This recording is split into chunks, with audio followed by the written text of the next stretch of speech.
참매수님, 네, 오늘 벌써 연중 제 32주일이네요. 연중 시기가 거의 한 해 전례력이 거의 다 끝나가고 있죠.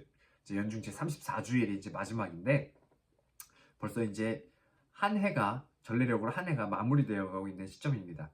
그리고 11월 둘째 주면서 이제 그냥 일반 달력으로도 한 해가 거의 이제 마무리되어 가고 있는 그런 시점이죠. 이게 계절도 또 이렇게 환절기이고 날씨가 추웠다가 뭐 더웠다가 계속 이렇게 반복이 되고 있어서 감기 걸리기 딱 좋은 날씨이기도 해요. 그래서 다들 이제 건강도 신경 쓰셨으면 좋겠습니다. 왜 그런 말도 있잖아요. 건강한 신체에 건강한 정신도 깃든다라는 말이 있는 것처럼 이제 몸이 건강해야 나의 영적인 성장도 더 이루어갈 수 있으니까요. 늘 이제 건강도 유의하셨으면 좋겠습니다. 이게 우리가 지금 라떼란 성전 봉헌 대축일을 이렇게 봉헌 축일, 성전 봉헌 축일을 지내고 있어요.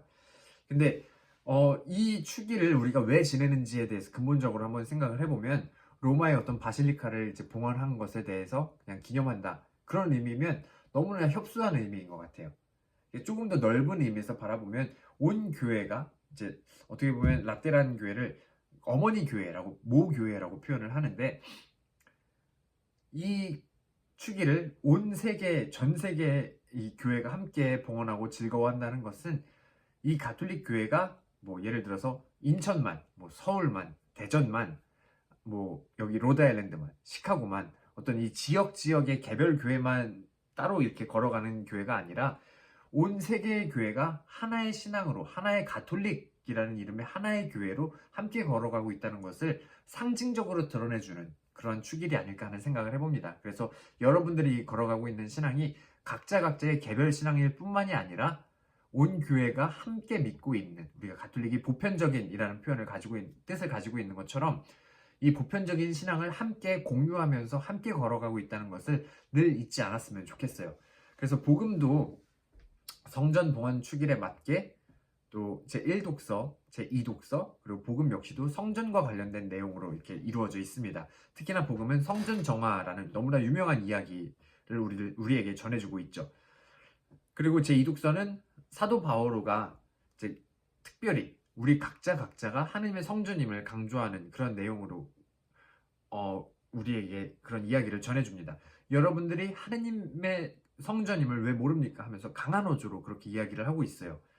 그래서 이제 한국어로는 정확하게 이렇게 워딩이 어떻게 되어 있는지 모르겠는데 영어 있는 것을 이렇게 생각을 해보면 하느님의 성전을, 여러분 각자인 하느님의 성전을 함부로 대하면 하나님 역시도 함부로 대할 것입니다. 그래서 하느님의 성전인 여러분 각자를 사랑해야 합니다. 여러분 각자가 하느님의 성전으로서 거룩한 존재입니다 하는 것을 이렇게 이야기하면서 우리의 하느님의 성전으로서의 거룩함을 그렇게 강조하고 있어요.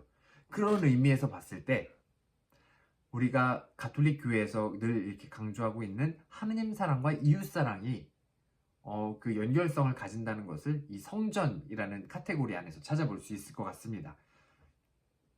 사도 바오로가 이야기하는 것처럼 우리 각자가 성전이라면, 하느님의 궁전이라면 이웃사랑이 그냥 계명으로서 이웃이니까 사랑해야지 하는 그런 계명으로 끝나는 것이 아니라 내 이웃을, 내 가족을, 내 주위의 친구들을, 내 주위 사람들을 그냥 그 사람으로서가 아니라 하느님의 성전으로서 그들을 사랑할 수 있다면, 나의 가족을 하느님의 성전으로서 사랑할 수 있다면, 나의 이웃을 하느님의 성전으로서 사랑할 수 있다면 당연히 논리적으로도 그 이웃사랑이 하느님 사랑과 직결된다는 거죠.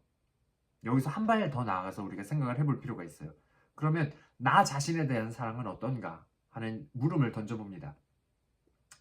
우리가 이웃사랑과 하느님에 대한 사랑을 계명으로 중요하게 이렇게 강조하는 것만큼 나 자신에 대한 사랑에 대해서는 크게 이렇게 강조하지 않고 있는 것이 사실인 것 같아요. 왜냐하면 어떤 의미에서 보면 자기 자신에 대한 사랑, 자기애가 강한 사람을 뭐 조금 더 나쁘게 표현하면 이기적인 사람이라고 표현을 하기도 하고요. 그것이 자기 자신에 대한 사랑을 어떻게 보면 이웃에 대한 사랑과 이제 배치되는 내용으로 우리가 생각하기 쉽기 때문입니다. 그런데 같은 카테고리를, 같은 이 메커니즘을 자기 자신에 대한 사랑에도 한번 적용을 해볼 수 있을 것 같아요.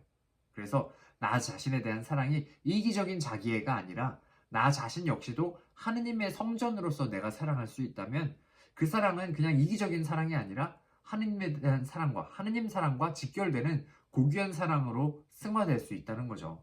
그래서 하느님에 대한 사랑과 이웃 사랑과 나 자신에 대한 사랑이 동떨어져 있는 혹은 서로 배치되는 그러한 사랑의 내용이 아니라 이제 우리가 하느님의 성전이라는 것을 우리가 잊지 않고 있다면 그 사랑은 결국 하느님 사랑과 다르지 않은 내 이웃 사랑과 나 자신에 대한 사랑과 하느님의 사랑은 하나로 연결된 사랑이라는 것을 우리가 늘 마음에 새길 수 있을 것 같습니다. 그래서 이번 한 주간 나 자신이 또 내 이웃이 하느님의 성전이라는 것을 잊지 않고 나 자신을 바라보고 내 이웃을 바라볼 수 있다면 나의 삶 안에 하느님에 대한 사랑이 늘 가득할 수 있지 않을까 하는 생각을 해봅니다.